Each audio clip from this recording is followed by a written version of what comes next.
Shit, I'm excited as fuck. So let's get it started with welcome to the Main Event FightCast. I'm your host Vega, alongside my co-host, the one and only Coach Mike. We getting it done, and we're excited. We got the camera up. You know what I'm saying? We got the showtime. How you feeling, Mike? I'm good. I had a headache earlier, but I'm good now. It's finally recovered. Yeah, I'm good. Took a little while, a couple sips. You know, that H2O. Good quality stuff. Make sure you get some water in you, especially if you're angry. Get some water in you. It'll chill you out for a second. I promise. That's your problem, Mr. I remember Angry. the first time I seen that shit on Facebook. I was just like trolling through the internet, minding my business. Came upon a post. Some people was arguing. Like, bro, it was like 20 messages deep, the argument. And then the person responded with, "Yo, have you drank water today?" Like, I was like, yo, nah, this nigga kills him, bro. There really is no response to that. There's no winning response to that, bro. If you say yes, you still lose, bro. Hungry. Just have a Snickers, man. You're not yourself. But anyhow, let's get into it. We're going to talk about some fights, this weekend's fights to get it started specifically. And we're going to open it up with the opening fight of the card, which was embarrassing. Oh, Mitch. Oh, my Mitch. God. It was embarrassing. Like, there were so many moments that I was just screaming at the screen, Mitch, go, Mitch, go. You hear the coaches, Mitch, go. Mitch lost that fight himself. Andre Lima did not win the fight. Mitch Raposo lost the fight. He couldn't figure him out, and it was bad. Do you really think that's what it was? Yeah. The distance. I feel like... Listen. And I guess there's a little part of me... For a shorter fighter, that can't get the distance, Mitch doesn't kick much, right? He does. He didn't do it. That's what I was going to say. For me... The kicking is what usually gets the distance. I wanted him to shoot for takedowns. You were screaming for him to shoot for takedowns. I was screaming everything, bro. I was sitting here like somebody mashing every button on their controller and none of it working. Yeah, like, yo, what is happening? Takedowns clearly weren't in his game plan, but he never figured out the range. I don't think it was a figure out thing as much as it was a shell shock. Like, that was the big moment, right? Like, he finally got to UFC first fight. He definitely looked shell shocked. I think he melted under the lights. That's really what, because there's just so many things that it's like, yo, you're in a fight, bro. Like, there's just no real explanation for you not to go for that strike, not to go for that takedown, there's just so many moments where he was just hunting him down and doing absolutely nothing with the forward pressure. But how much do you think the other fighter coming in heavier had played a part in him not wanting to wrestle? I don't know, man. A lot of me, as much as I don't want to believe it, there's a small part of me that doesn't want to believe it, but a lot of me just feels like I think it played. It was that first fight pressure. You know what I'm saying? I think let's talk about Andre Lima coming in, first of all, overweight. 5 pounds. Then coming in, landing an eye poke. Then coming in, grabbing the cage egregiously to prevent the only takedown. Forgot about that. This isn't the same referee that didn't acknowledge the eye pokes? I think it was the same referee that ended up not acknowledging the eye pokes. I think it was actually Mitch Raposo's fight. If I knew your name, you'd be the Bozo of the week. But I don't. I was like, as soon as the fight started, I was like, who is this ref? I've never seen him before, and he didn't acknowledge multiple eye pokes. Multiple eye pokes. Not even just it's not even just the not acknowledging. He was in 2 fights. Because he acknowledged them, but he also... No, he didn't give him time. Ignored them, right? Like he acknowledged that they happened and then didn't give him the time He literally screamed, "Keep fighting," as if the guy didn't get eye poked. Eye poke. What's this guy's name? This ref's name? No, I don't want to know his name. He's just a bozo. Nah, we got to know his name, bro. Because anytime I see him come up again, I know it's gonna be bad. It's gonna be bad. And they usually say who's reffing the fight ahead of time. I'm pretty sure. I can't find it. I'm not good at this part. Yeah, it was just wild to see, like, he really stopped the action, acknowledged that an eye poke happened, and then was like, "Meh, you don't need any more time. Get back to fighting." And then when the eye poke happened right after that, he literally waved them off. He was like, no, keep fighting. And it's like, what is happening? But maybe that was our first time seeing this ref. Maybe he melted under the lights the same way Mitch Raposo did. We just had the unfortunate event to see it multiple times because he's a ref, as opposed to the fighter only getting to fight once. Yep. But yeah, it was, whew, that was ugly. But you know what was beautiful? It was beautiful to see. I already know. Ailin Perez beating Jocelyn Edwards and then extending the end of the beef. Extending the olive branch, that's the correct phrase. Extending the olive branch. Was she shell-shocked? Because, oh, man. Who, Jocelyn? Yeah. No way. I think Ailin really just had her number, bro. Yeah, she couldn't do anything.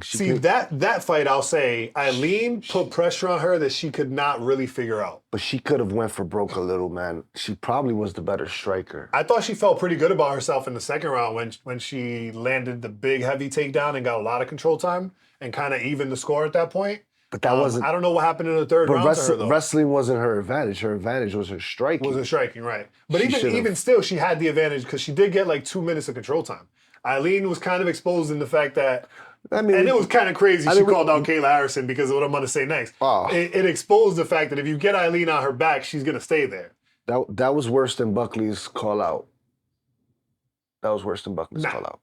Buckley has a better chance against Conor than she does against Kayla Harrison. Fight-wise, the difference is Buckley can't get the Conor fight yet.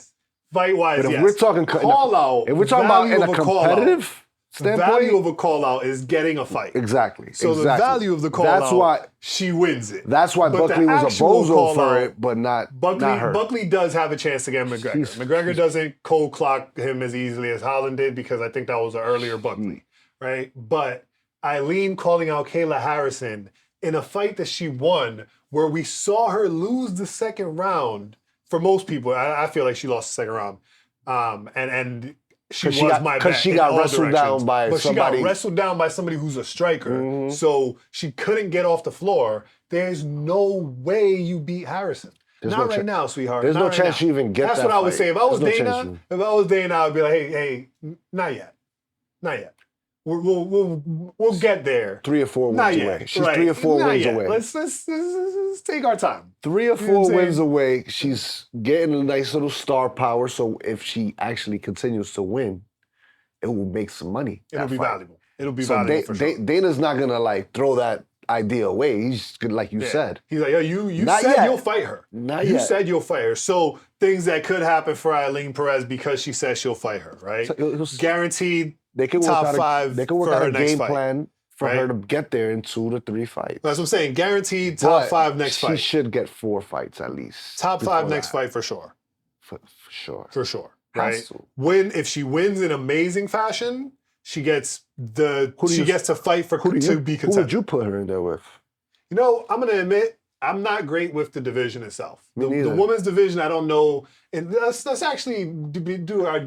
Come on. We got the internet right in front of us. We can at least look up the women's division. But once we go towards the names, I'll know more or less where I would like to see her. I didn't think of it. We're gonna pull up the women's divisions. Rising star. There's still 3 of them. Oh no, I'm bugging. There's 2 women's divisions.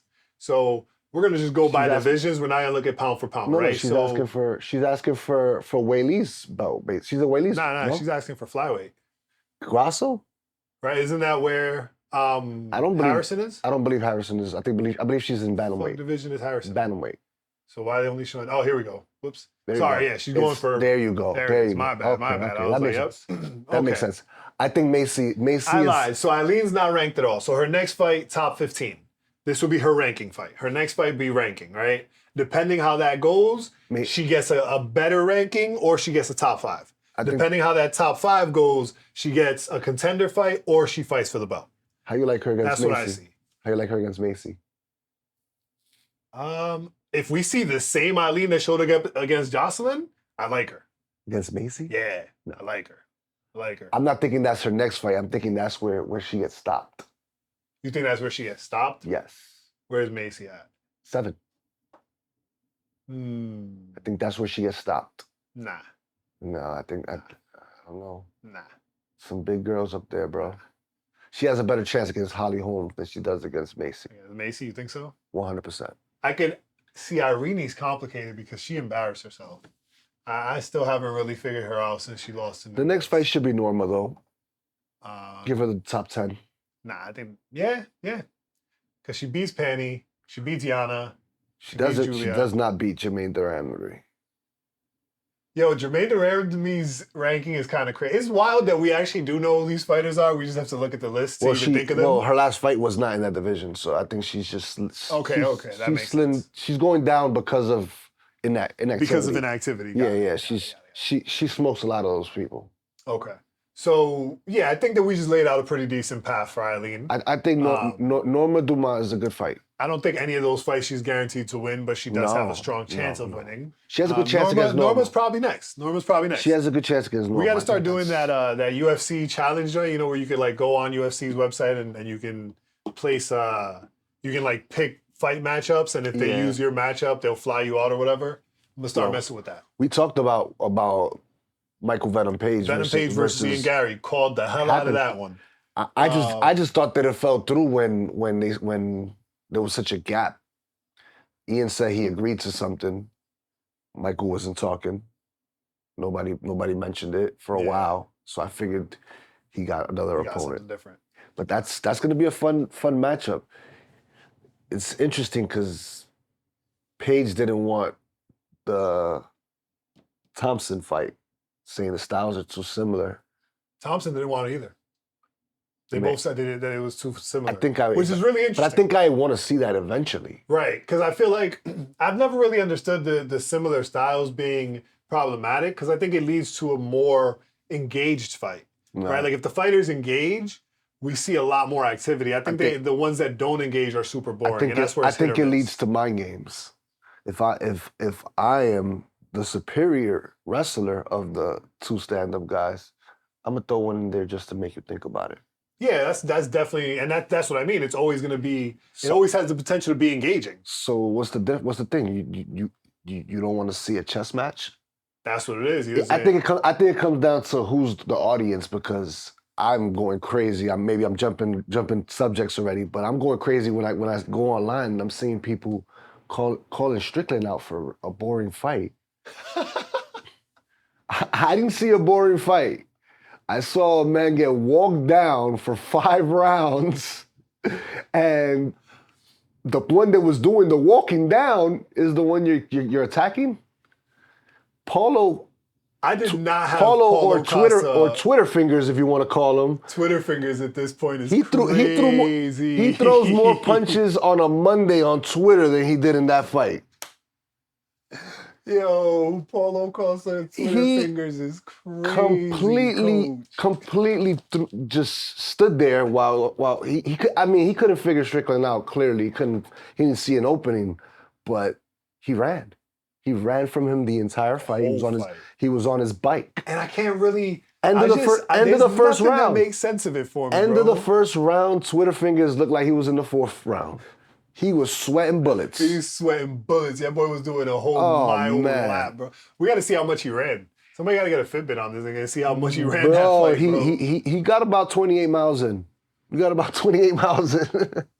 28 miles is crazy. 28 miles is crazy.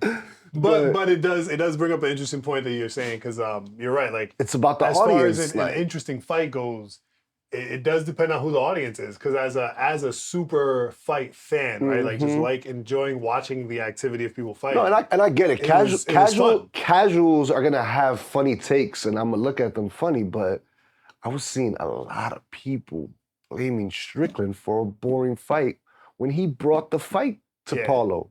Yeah. After the fight, maybe they wanted him to back up a little bit, like do the dance of like I move forward, then you move forward, then I move forward, then you move forward. Maybe I should watch his interview after the fight. He was clearly disappointed in the in-ring fight interview, and out of the fight he was interviewed. He's like, I don't know why this man kept running. We said we was gonna fight. He even said the unthinkable. He said, maybe I should wrestle.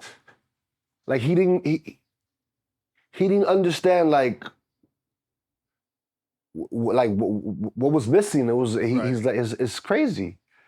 He was disappointed. However, he was also disappointed in himself. He obviously wanted to do more, but he didn't understand why Paulo ran so much. And he's like, maybe I should have wrestled a little to mix it up. But however, nobody's safe from the internet.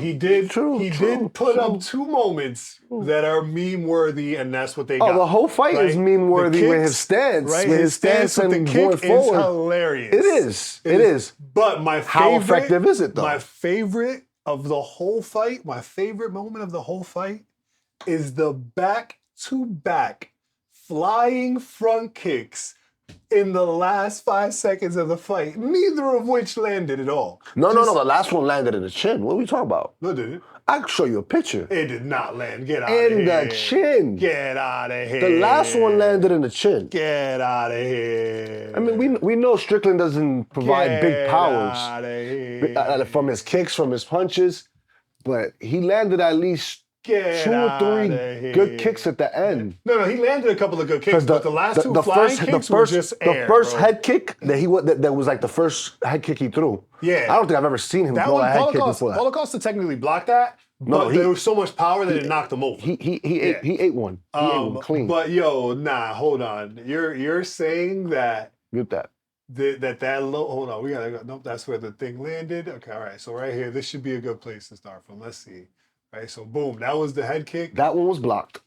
The flying kick, missed.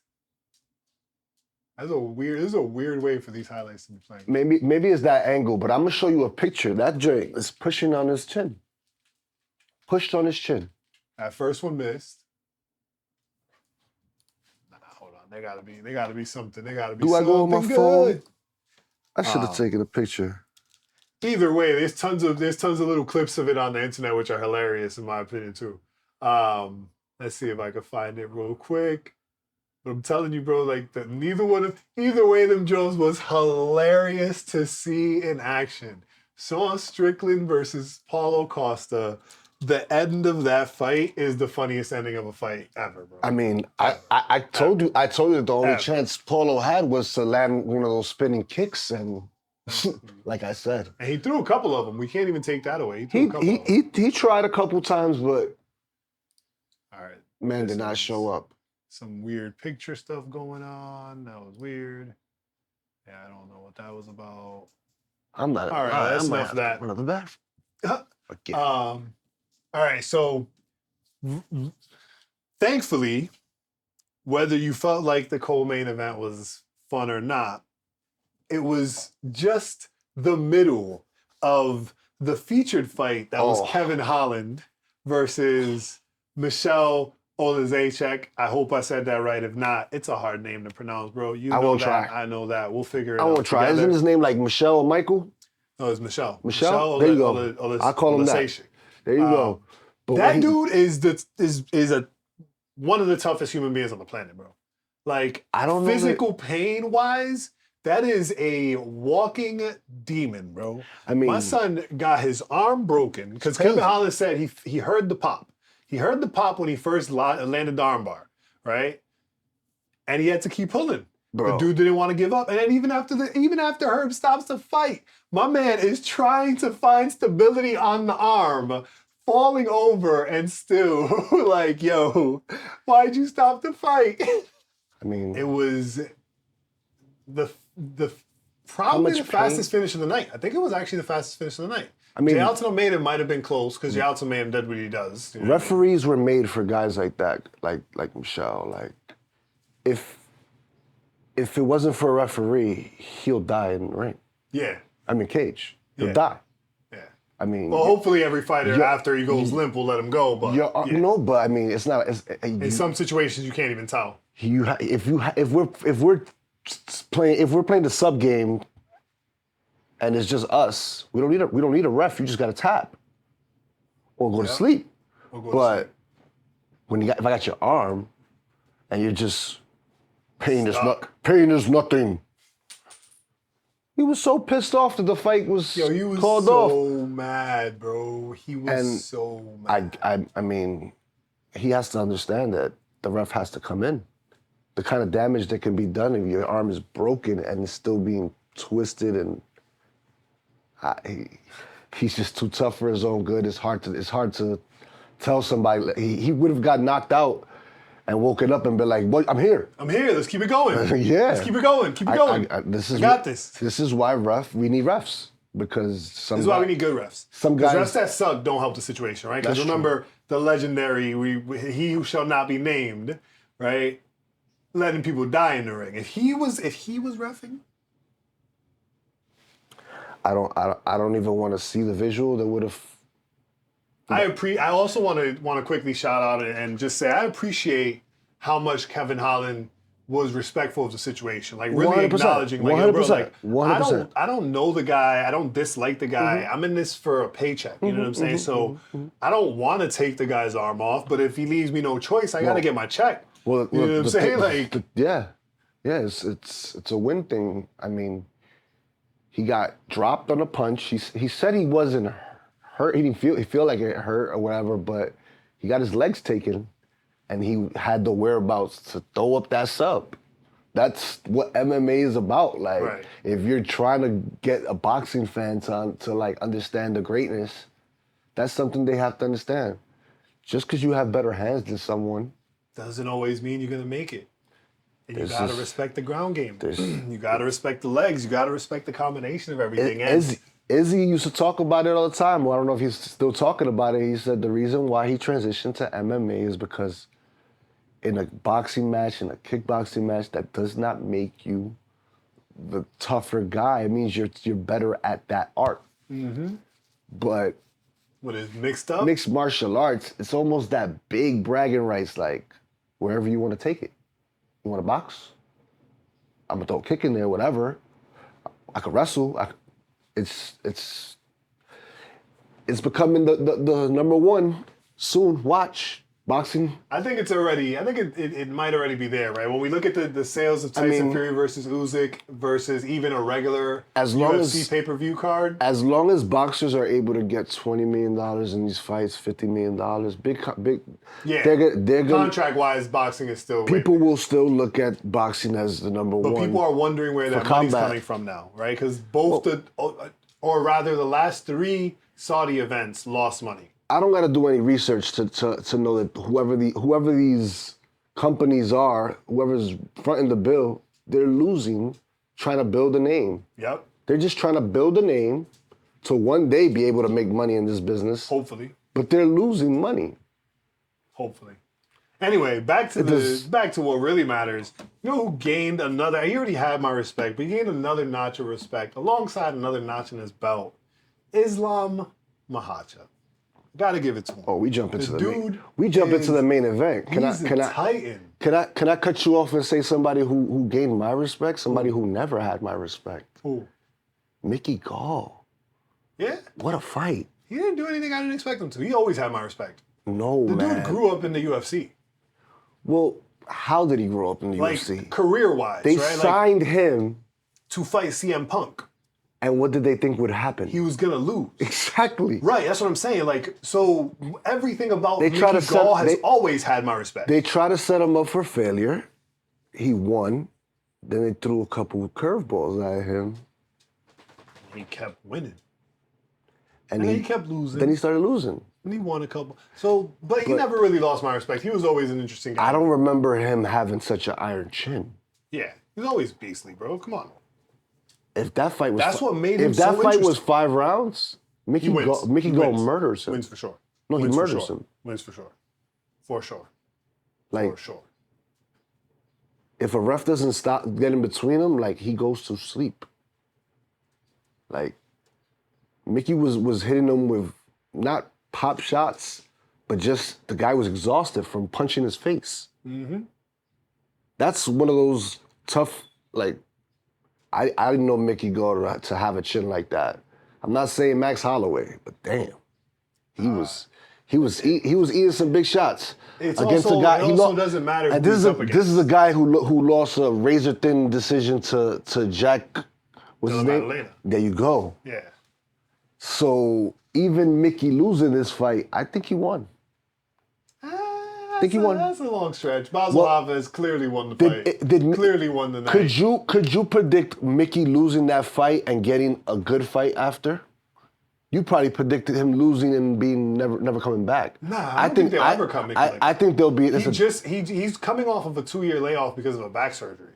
So he was always going to get another fight. I didn't know that. Yeah, he was always going to get another fight. I didn't know that. He was always destined. Like, this was a fight for Bozo to win. I said, even before the fight started, you remember I told you, like, this fight is because Bozo lost to Jack Della Maddalena. So they gave it to him. They served. Right. It was like, here, we're going to give you Mickey Gall. Because once again, Mickey Gall is being served as a fastball down the middle. But not a clean fastball. No. I think they were like, yo, here's Mickey Gall. Right? We don't know what Mickey Gall, we never know what Mickey Gall is capable of, but we're giving you the advantage because he's coming off a 2-year layoff. That's what we're giving you as an advantage.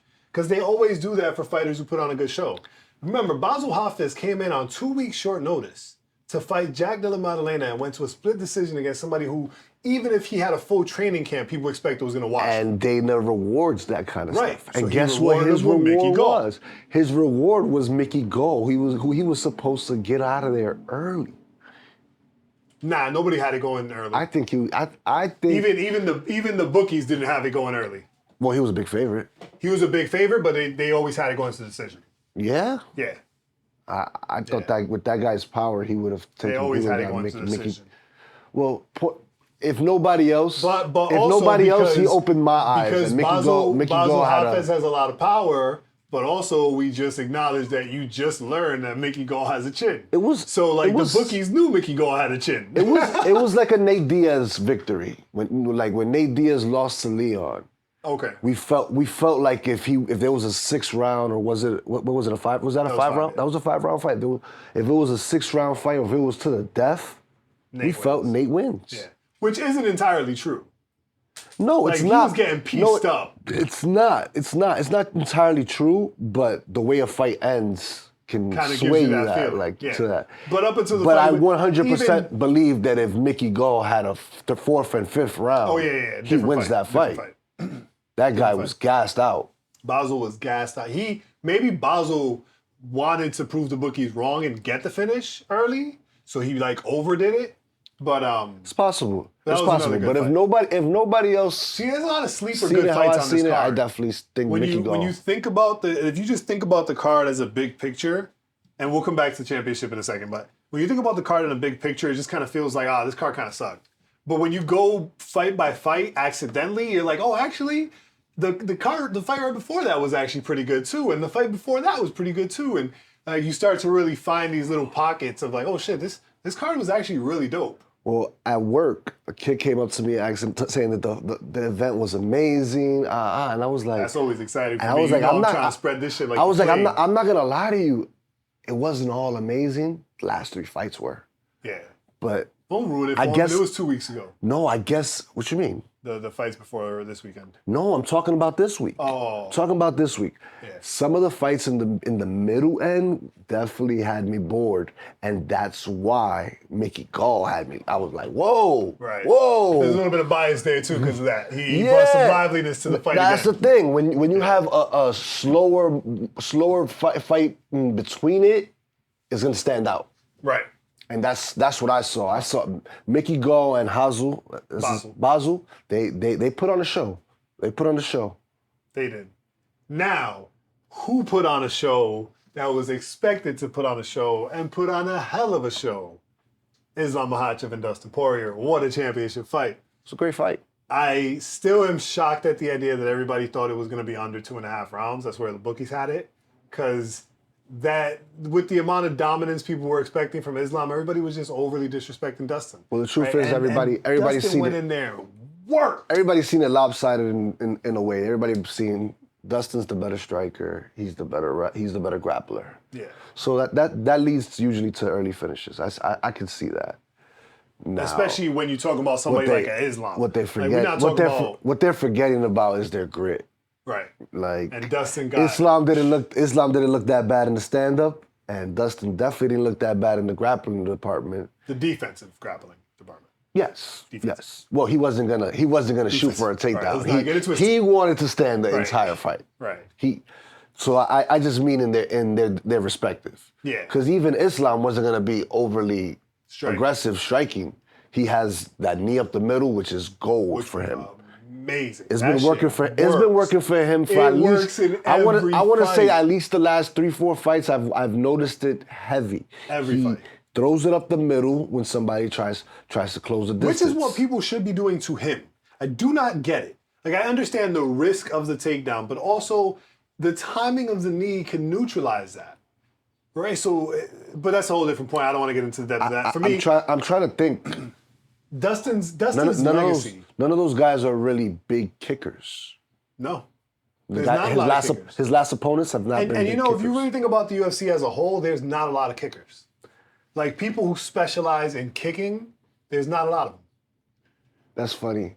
A while back, I was in a group chat with some guys that I grew up with or whatever, and we're talking about MMA, and dude was excited. He saw an event. He knows I love MMA, and he's trying to talk about it, and he said something that my friend that was watching the events with me, and he said, "Oh, Max, he kicks a lot." This is like 6 years ago. Remember, Max was not big for kicking. He never kicked. It was boxing mostly. Right. And you correct me if I'm wrong. Those kicks were rare. He's the big joke about it is, well, it's not a joke. He said it's for real. He started putting these kicks and elbows into his game because of the video game, the UFC video game. So we still joke on him like, oh, Max fought, and we're like, oh, did he kick? And then I had to tell him, I'm like, not for nothing. Max has been kicking. Into a kicker. He's kicking a lot, more, not a lot more. More than he was. And definitely being very effective with it. Because the move, even though he got the knockout at the end against Justin Gaethje, the move of the night was in the first round when that bell was about to ring. He threw that kick that would have landed to the body, but Justin ducked in, and that move altered the entire fight, in my opinion. Yeah. Respect to both fighters. I mean, they could probably fight 10 times and each win 5. But I've said for a while we need to see more kicking in MMA. Right? Like, we just don't, and I understand why, because grappling really neutralizes kicking a lot. Like, if you don't time your kick properly and they time their takedown properly, you're going down because you're already off balance. Kicks up the middle are very effective. Kicks up the middle are super effective. Sean Strickland was tapping Paulo's belly. Kicks was crazy. It was money. It was money. Like, he hit him with so many of those that in my mind he's like, this is for DDP, not doing it enough. Like, he was adding sauce to it. Like, I should have did this to DDP. Should have did more of this. Should have did this to DDP. Yeah. And we joke that he's not getting damage off it. He's scoring points, and then we start seeing Paulo's stomach get red. Yep.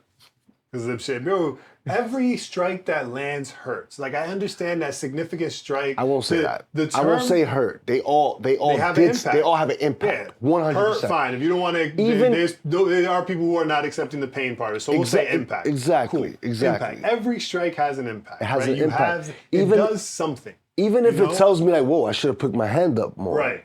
It opened up this side, or whatever. Like, oh, I felt that. You're always. But I've felt for a while that we need more kicking in the game, and I also feel like kicking would bring in more casuals. It would bring in more viewership. It would help nullify some of the, like, some people argue that boxing is a better sport or more cleaner sport because it's not as violent as MMA, right? Which I think if they saw more kicking, that middle space, because right now I can understand that argument. I think kicking is the most violent part. Let me finish. I can understand that argument from the perspective of, like, visually. Right? It looks more violent to see somebody get taken to the ground and then get beat on. Right? Well, maybe elbows. Visually. Maybe elbows on the ground more vicious. More vicious than standing up as a boxer, and if you let him fall, you let him get back up. It looks safer, right? Kicks in the same way. Throwing a kick does not look as dangerous, even though it is way more dangerous. But as a general viewer, looking at a kick looks less gruesome than someone on the floor getting pounded on. Yes. Right? Than someone on the floor getting their elbow pulled off. But you know what I'm saying? As somebody who's never fought boxing, MMA, whatever, I've never fought in a pro fight, anything, I'd be more scared to eat a leg kick from Aldo than an elbow from John Jones at this point. It's just looked at. Yeah, but I think that's because you know fighting. Kicks. You may not have competed, but you recognize fight. You know, right? Like, if you were to tell two people on the random street in Times Square, you was walking with John Jones and Jose Aldo, walking down the block, and you grab two random dudes who was like, yo, for $500, you get to pick one. All you got to do is survive whatever. Jose Aldo's going to hit you with a leg kick, or John Jones is going to elbow you in the face, right? Which one do you want to try to win $500 on surviving? The kick. Everybody's going to go for the kick, and everybody's going to be walking away in crutches, bro. Mm-hmm.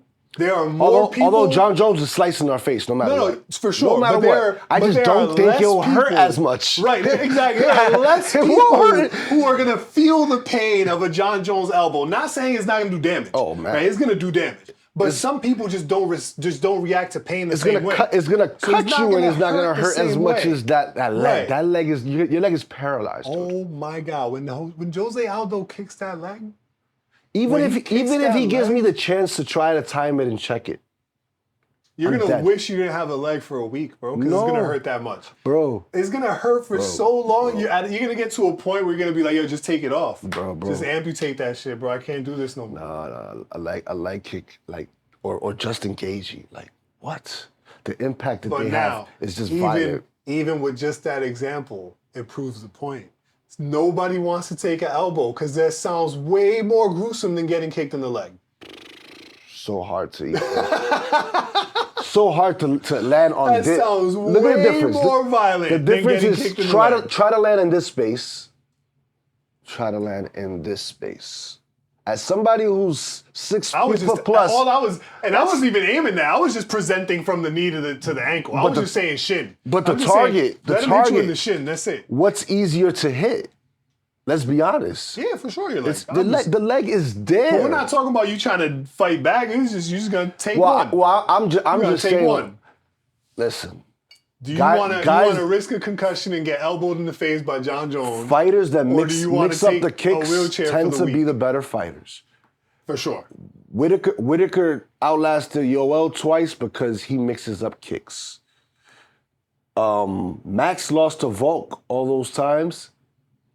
I didn't agree every time, but you can't tell me that him punching, landing the kick, punch, landing the kick, does not make it easier on the judge to be like, he's mixing it up better. He's scoring. Not only is he mixing it up better, but he's also landing when he's mixing up. Like, that's a lot. Yeah. That's a lot. If Alexander fought him any of those times and did not, and you say like he threw 10 less kicks or landed 10 less kicks, he loses. Yeah. Because those were the difference of those fights. Two fighters that I believe were very close until that last fight. That last fight, I don't know if the weight cut was bad on Max or it was just the best Alex we ever seen. Alex looked fast. I never seen Max look slow. And that time he did. That was the only time. The last time they fought was the only time he was outmatched. Every other time, the difference was mixing up the kicks. Well, moving on to a thing that I really want to talk about real quick. And we'll get to Dublin in a second, but over the weekend, we had the privilege of the new gloves being presented. So coupled with some really bad reffing that we already talked about, the new gloves didn't really seem to deliver on the promise they kind of were presented. I don't think they were that much. There wasn't no. There was still a decent amount of eye pokes. There was a decent amount of eye pokes, but it wasn't like it was. It was average. Big time. It was average. Yeah. It wasn't significantly less. It wasn't significantly more. It was a regular fight week, right? So did the gloves really make a difference? Is there a way for them to have a Did you think it would eliminate the eye pokes? I was hoping it would because some of the fighters talked a little bit about how it curved the fingers a little more.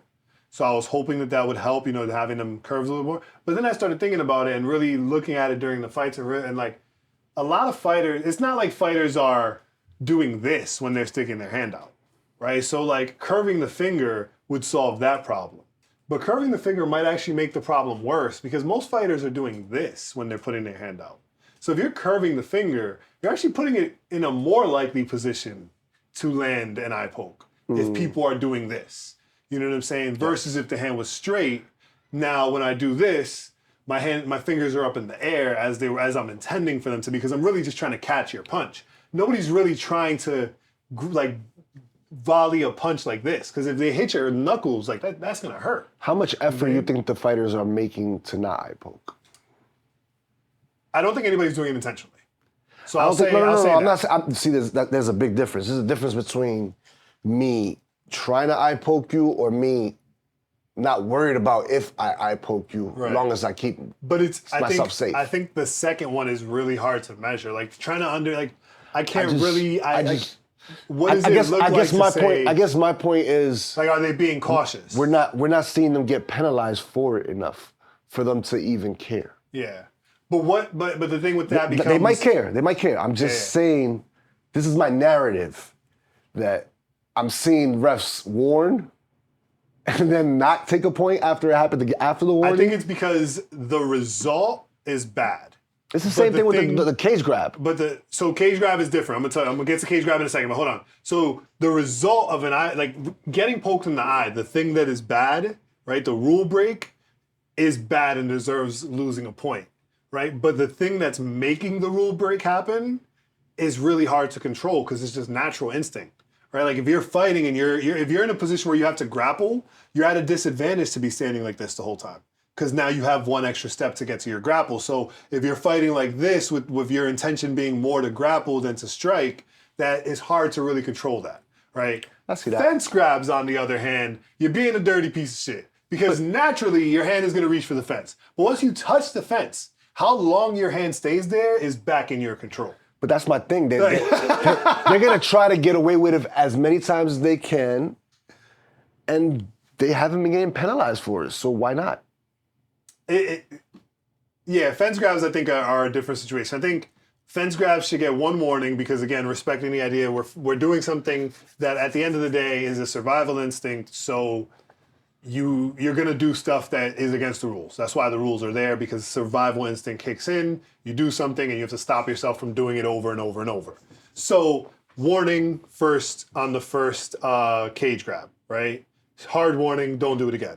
Second cage grab, you got to duck You have to. Because it's not even about punishing him in the sense of like, I want to punish you so you know not to do it again. It's punishing you so you are not, so you're not at an advantage in the fight, because if you didn't grab the cage, Mitch Raposo versus Andre Lima, you're going to the ground, he's getting a takedown, we don't know what more he could do with you in that position. Man, listen. Right? So it got to be big. You know, similar to missing weight, and Angelo from We Want Picks actually proposed this, which I think is a genius idea, so I'm going to start pushing it, and I'll probably be saying it nonstop.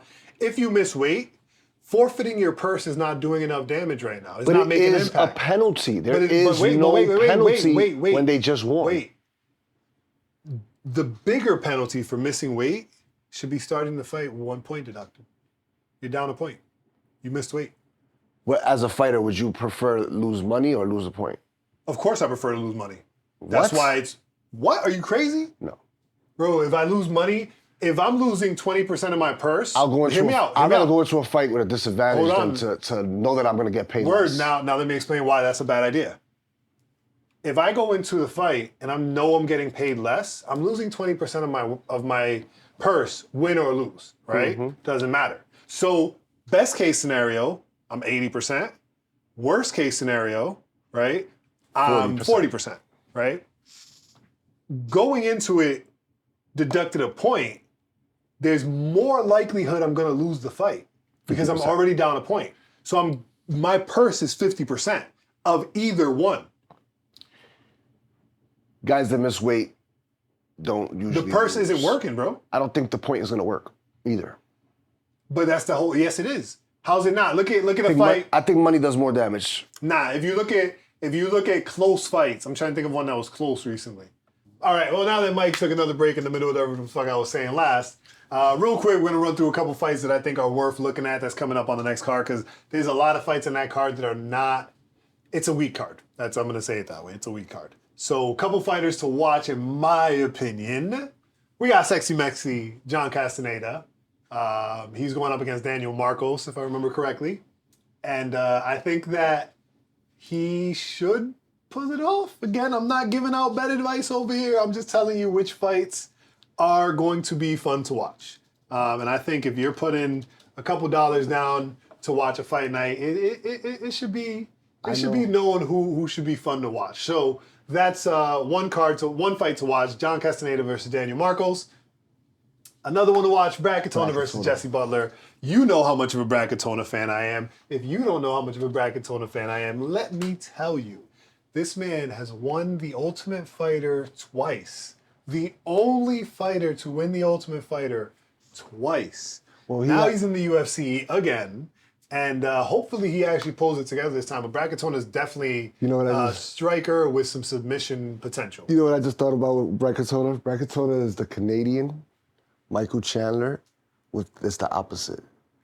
Michael Chandler has fight ability like Top Guns. Yep. But I think his fight IQ is bottom of the barrel.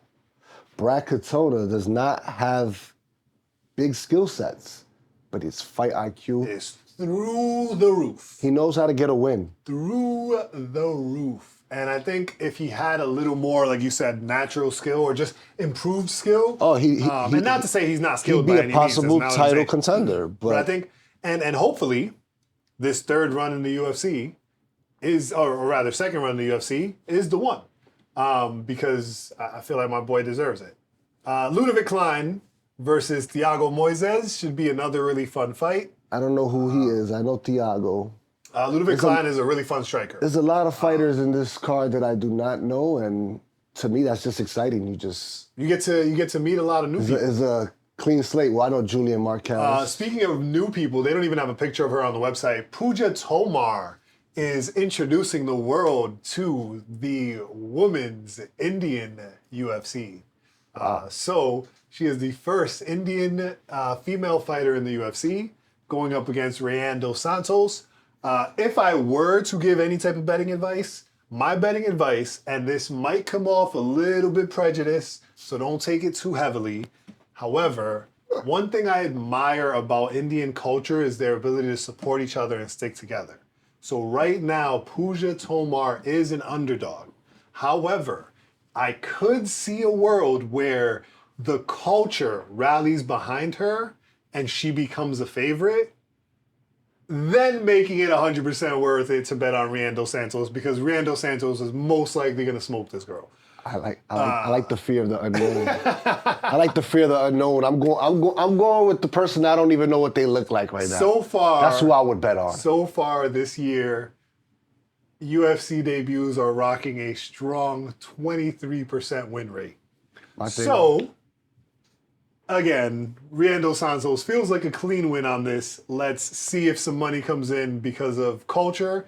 And I'm not just calling them out. There's tons of cultures that are like that, but I just think like Indian culture is one that I really admire because of their ability to come together and really unite and work as a group of people. So I think that there's a lot of potential because of the history that's being made here, that they really do rally big behind her and it flips the odds. Your theory is not crazy. So if you do believe Pooja is the way to go, get her now while she's an underdog, because it's going to get hot. You probably have till like Friday, because that's when not even like the people right underneath casual on this magic fan scale we use, whoever's under casual that really only chimes in because they either know the person or for that cultural reason, like we've seen, like Dominicans rallied around Waldo, like, right? So stuff like that. Do they? In DR they do. I don't think there's a lot of Dominican MMA fans. There's not a lot of them, and that's what I mean. At least not where we come from. There's not a lot of MMA fans, but when Waldo fights, a lot of people watch the fight. Like, they don't really care for MMA. They're just caring because I don't one of theirs is I don't know what his baseball career was, but I would think that. Yeah, same, right, because of that. Whenever you've played a sport at a high level, you have a fan base. You have a fan base, right. It doesn't matter if you decided to change sport. Theoretically, just because Indians are new to the UFC doesn't mean they haven't been already dominating. No. She has 2 belts in the picture that Angelo used on We Want Picks. She has 2 belts. So she's more decorated than her opponent. Right. So that's I'm not just saying it off of just like, oh my God, Indians, like they just do whatever. Like, no, there's a lot of history behind that has potential. Cody Staman's coming off of a 2-year layoff, so avoid that at all costs. You know how I feel of layoffs. Come on, bro. You can't. You know how I feel. Coming off the couch. You know how I feel. Cody's gonna win. People. Cody's gonna win. Eduardo Mora versus Denise Gomes is another great pick. Eduardo Mora is a super heavy duty wrestler. probably just gonna lay and pray the whole fight. So not super exciting, but throwing in a couple bets here and there. But like again, they don't pay us to say this. They are friends of ours. They supported me on my last movie, so I shout them out and everything. And I'm genuinely a subscriber to Premium. We Want Picks is where you want to go if you're looking for actual pick support. We just talking shit and having fun because we love fights. Yeah. I'm not. Do not take my betting advice. The way I bet in any way, shape, or form. is if it's unlikely to happen, I might put $2 on it.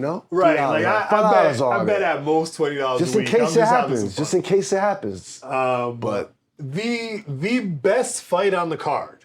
Is it? For sure. Is it? Should be, in my opinion, Ricky Tercios versus Raul Rosas Jr. because there is nonstop energy and pressure on both sides of this fight. And I feel like on an emotional side, they both have something to prove, right? They're around the same age. Yes, Raul is the youngest in the UFC, but Ricky's only got him beat by like 3 years, I'm pretty sure.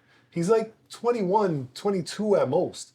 So I think that additional pressure of like they put in way too much behind this young guy when I'm really that young guy makes this a really exciting fight.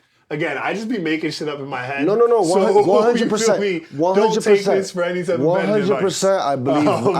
I believe.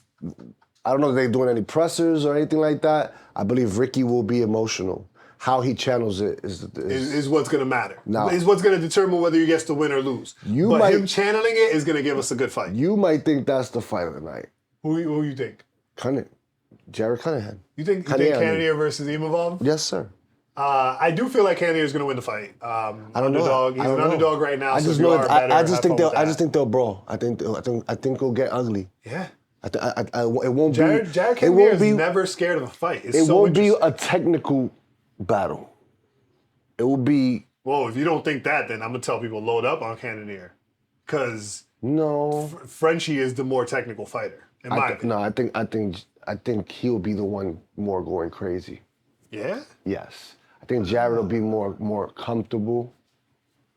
I mean, he's trying to get that fourth spot from Jared, and Jared is he's good at controlling his emotions. He's fought for the title. He's trying to get back there. Right. I don't think this is a big. With all the title, I don't think this is a big moment for him. With all the title movement right now, he's in a spot where he's really like he's number 4. It's a big moment for him, but it's not as big of a moment as it is for Imavov. Right. Yes. And not such a tough opponent as Cannonier lost to Izzy. You know what I'm saying? Like Cannonier beat Strickland, didn't he? Yes. Yeah. So you know what I mean. He's got a win over a former champion. He's fought one of the former champions. I think that's what Strickland was alluding to. He lost to Whitaker. Yes. So, but he's losing to people who, right? Like Nasruddin is beating people coming up the rankings. Cannonier is losing people at the top of the rankings. He also knows if he has a highlight win, he can be not next in line, but the guy after. I'm surprised that, especially as much of a fan as you are of him, you're not excited about Dominic Reyes versus Dustin Jacoby. I am not a big fan of Dominic Reyes. No, I always felt like you were a fan of Dominic Reyes. You always strike me as a fan of. No, I don't like Dom. Okay. Then I take that back. My apologies. I take that back. I was gonna spend some time talking about Mike Tyson and Jake Paul, but all there really is to say there is that fight is dead. They said it's postponed at first, but it's dead. I hope it's completely dead. That fight is dead. Personally, as it should be. I don't want to see Mike. It should have never happened. It's dead.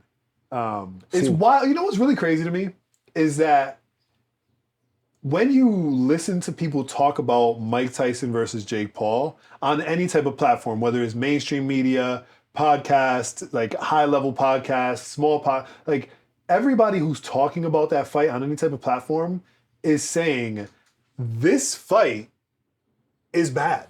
This is a bad idea. I don't know. So I don't understand where are there really, I would love to see how many people had bought into the fight already. Like, did anybody actually buy tickets? Did anybody buy pay-per-views early? Because it's really curious. Right? Like when you think about like a Dublin, when you think about Conor McGregor versus Michael Chandler, people are rightfully upset that the Dublin thing got canceled because it's a sign the fight might not happen. And people already spent money on this fight. Right? There's no doubt about that. 20 million, apparently. Jake Paul versus Mike Tyson, no one's really talking about whether people spent money on the fight. Everybody's talking about how bad of an idea this is of a fight. It's a circus, man. Yes, we would all love to. If you guys are gonna put this fight on anyway, we want to see Mike Tyson smoke the shit out of Jake Paul. Man, that's what we all want to see. We've called the Jake Paul thing a circus from the beginning.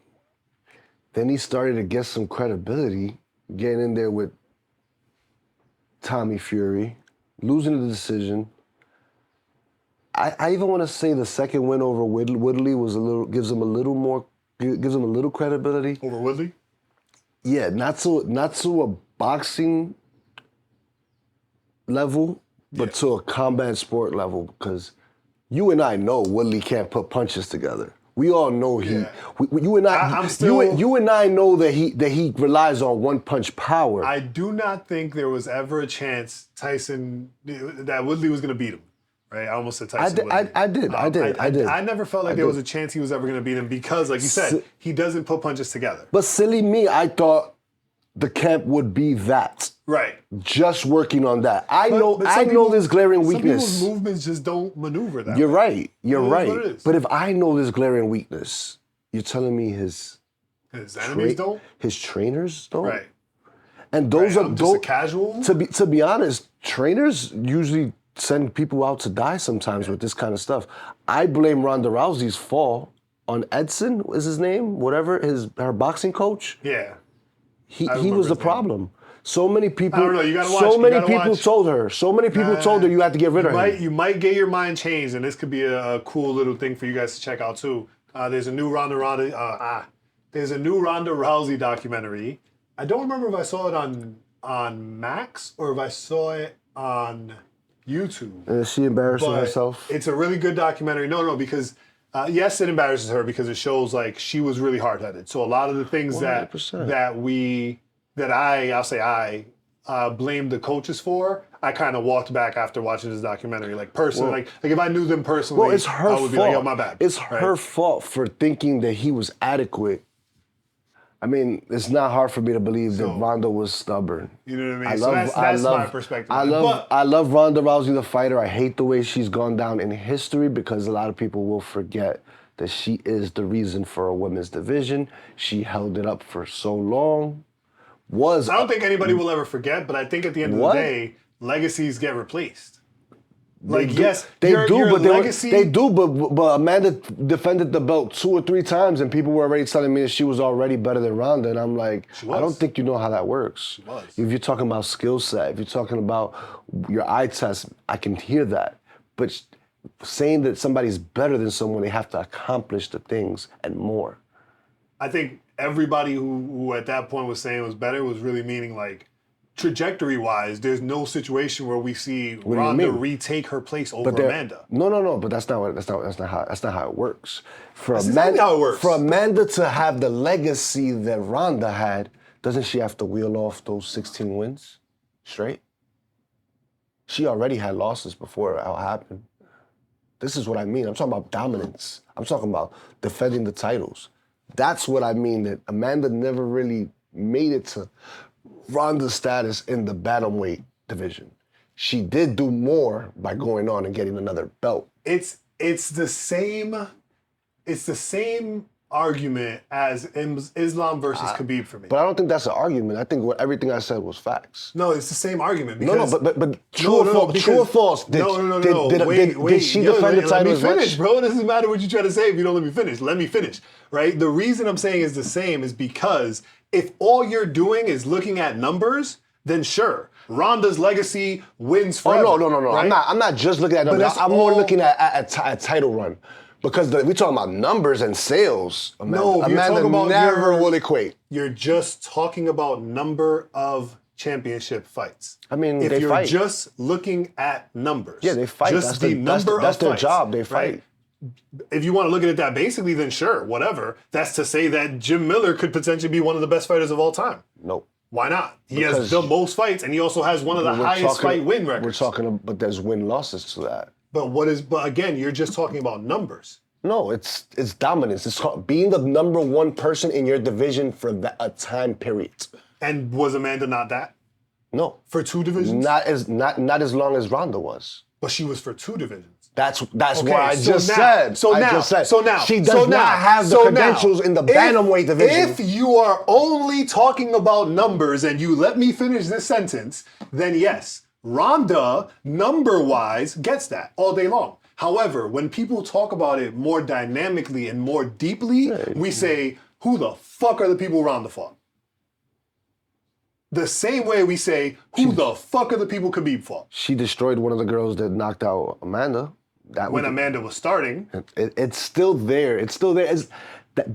I hate when they do that. Like, you only fight the people that are in front of you. That's like saying that. That's essentially saying that. Some people are trying to discredit John Jones' role of killers that he went through. So Kayla smokes Ronda? Kayla smokes Ronda? That's what you're saying with that math? How? Because Kayla just smoked Holly, and Holly smoked Ronda. No, but MMA math doesn't work that way. Yes, it does. No, it doesn't. That's literally what people were doing for Justin. That's what they were doing for Justin, Dustin, How many and Max. times did Misha Tate lose to Ronda? 2 for 2. She lost both times. Mm-hmm. And what happened? Holly beat Ronda and immediately lost Misha Tate. Okay. MMA math never worked. So I don't know why we're trying to do it now. So why are you trying to do that when you said... I never tried to do it. I never tried to do math. You just did it. You said it. Hold on. You just did it. You said, who did Amanda lose to? I never said that. You said that. I said who did Ronda beat? I said who did Ronda beat? And I said one of them was somebody that Amanda lost to. That's MMA math. I'm acknowledging records. I'm acknowledging records. I'm acknowledging names. Right. One of those names got a W over Amanda. Over Amanda at the beginning of her career. Actually, 2 of those names. At the beginning of her career. So that doesn't matter either. It matters just as much as that whole name thing. What do you mean? Because we're talking about... It matters more because we're looking at higher levels of competition. You're talking about resume. I'm talking about who did more for divisions. Ronda obviously brought the division. Before her, Dana White said, I'm not bringing women to this. And that never goes away. That's a stamp. That stays forever. That's a stamp. Better fighter. You're Randy. That stays forever. Better fighter is always up for contention because who the fuck did Ronda fight? Eye test is a big part of saying who's better. I but never that's take the that part you take away when you talk about her 16 wins. Like it's the same thing with Khabib's dominance. It's like who did he dominate? No, versus when we talk about Islam, Islam dominated Charles. Most of Khabib's fight were not in the UFC. Most of Khabib's fight were not in the UFC, and most of his fights were not for title. But people say every single one of Ronda's fight in the UFC was for a title. Yeah, it's because she made the title. I get it, but it's still... She had no choice. But we're talking about... And then she lost every fight that wasn't for a title. 1? 2. 1. She fought after Holly Holm, didn't she? She fought for the title. Against who? Amanda. After Holly Holmes lost? For the title. Oh yeah, that was for the title. Yeah, so she lost for the title. Yeah, she had her dominant run and then got... Listen, it's just like John Jones's argument. Like these guys always come. They say they're gonna do this to me, and even after what happens? But they did it to her. No, but what happened? How long can you hold it? Holly did not hold it for a fight. She never defended that title. Misha got it. Yep. She never defended that title. She lost it. And then Amanda got it. Then Amanda defended that title. That's what I mean, bringing stability. Amanda closed divisions with that title. How many wins did she will off? I want to say it was 6. 7. Still, the way I see it is... 7 the way I all see it against former champions. Everybody that you ask who's the best fighter in women's MMA is going to say Amanda Nunes. Yeah. Because of the killer role that she has. She's beat Cyborg, she's beat Ronda. Those are 2 of the Mount Rushmores. Yep. Even if you don't got them as the GOAT, they're in the Mount Rushmore no matter what. Nobody's pulling those 2 out. Right. She's the only person that's done that. Knocked them both out. Knocked them both clean out. That's the eye test. It's there. But who is the most decorated women's fighter? Ronda. That's all I've been saying. But you're saying it as if people shouldn't say Amanda's a better fighter. No, I'm saying that they can't say that Amanda has done more for the bantamweight division than Ronda done. I don't think anybody says that. That's not even where you started. You started with... I've heard people call her Amanda Nunes the bantamweight GOAT. Yeah. She's the greatest fighter of all time. Not bantamweight. She's the greatest women's fighter. But she doesn't have the bantamweight resume for that. So you're talking... She could come back and win off 2-3 wins and have it. Again, resume, right? So if you want to talk about resume, then you have to go into the depth of the resume. Yeah, right? there's definitely different ways to view it. You view it so names. You can't pick and choose if you want to look at it or not look at it. Yeah, you can. You're saying look at the resume, but don't look at the resume? It's the same way judges have to choose control, damage, volume. Not at all, because those are 3 different things. You're literally saying, look at the resume, but don't look at the resume. They're looking at you make a decision off that. To me, that's the way you put it. The most important fighter in women's MMA is Ronda Rousey to this day. It can change. I say it's Amanda. If they want to get Amanda back and go against Kayla Harrison, why not? Well, it's too hard to say that. We don't know if they have the prospects, but that's the way you bring in a division. Not the way Amanda had it before. Like, she hardly had any contenders. She just had girls that were like, I don't want to cut the weight. I can get the title shot over there. It's easier. Yeah. And then she was like, it's not. What you do? Exactly. Right. Exactly. So, but the best way to bring in a new division is how they did with the strawweight. They had fight for the new for number 1 contendership. For the new champion. Right. And that's when. See, I don't love that. I guess that's when I don't know. I'm torn. Because on one side, I'm like, okay, if we bring in a bunch of women and make that a belt, right? Then we run into a Ronda Rousey situation where you just brought in a group of 8 women, right? And then the first 2 fought for the belt, and now you're cycling through the rest of the women. But when you selected who the first 2 were going to be to fight for the belt, you already knew those were the two best options you had. No, you already knew everybody else was kind of going to get smoked. Yeah, you only do this if you can actually create competition. Build up That's a the good part roster. where I talk about. I'm talking about like at least have 24 women fight to get in the house. That's where I talk about Ronda's resume. Because when you look at Ronda's resume, right, of those 16, I want to say at least 6 of them she beat outside the UFC already. That wasn't their first fight. She either beat them in a grappling thing or an Olympic thing. Like, those are things those are the records of those people that existed. They had already lost to her. Yeah, I don't remember that. Only person I remember was a grudge match was definitely Miesha Tate. They weren't grudge matches per se, like Miesha Tate versus Ronda, but they all had seen it. They were all coming from the same area. She fought loose again, but that was later. But those are all people where she already beat them. But Luce almost got her. Almost. That was the closest I ever seen her to like getting caught in a submission under the chin, everything, and Ronda jerked her way out of it. Shook that shit off like a pit bull. Ronda was really good. I'm not saying Ronda wasn't good. I loved Ronda. I don't want to make it seem like I'm a Ronda hater. I just put the game catches up to you, especially as a specialist. Yeah, she was a specialist. Right, and then that's the other thing. We also saw people be able to get in her head. It will hurt me to find out this girl's name, but I remember there was a girl that said, I'm going to knock her out and I'm going to make her shoot herself in the head like her dad did, which is ridiculous. A ridiculous statement. She said that, and it was so bad that the way she got her ass whooped that the internet was putting crap stains on her shorts, saying, look what she did to her. The internet is a cold place. Internet's cold, but guess what? You think I'm gonna feel bad for you when you're telling somebody you're gonna knock them out and make them commit suicide like their dad did? Yeah, that's deep. I feel like parents just gotta be off limits. Leon Edwards showed that with Kobe Covington. Ronda Nunez. Well, that would be a fucking machine, bro. Ronda Nunez.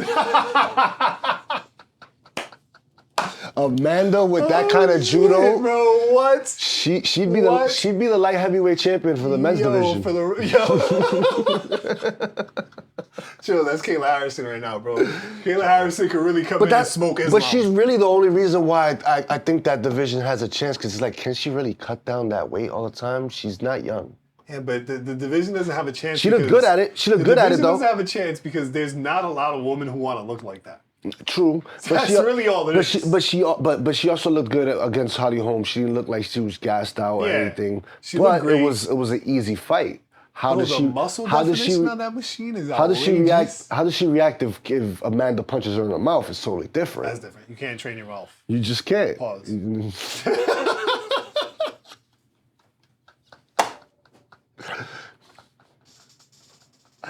Hey, yo. All right. I think that's where we're going to wrap it up because that was crazy. Yeah, this show might have got his first no Diddy right there. Did we do Bozo tonight?